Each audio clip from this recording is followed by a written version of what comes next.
My name is Shreya Pal. I am from Eastern College. So, drawing is my passion, and it's a medium of expressing my feelings. And through drawing, I want to also spread awareness between people. And I started drawing from a very young age, when I was 4 or 5. And since from then, I started taking drawing more seriously. So here I have drawn this one. This is called the natural beauty of Meghalaya. Our natural environment is something that we should cherish throughout our lives.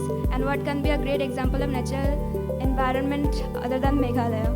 So Meghalaya means the adobe of clouds in Sanskrit, which stands up to its very name.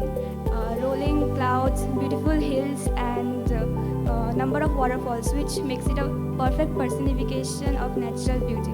So I tried to depict natural beauty of Meghalaya, which is obviously not done properly because our picture cannot capture the natural beauty of a place, but I still tried my best.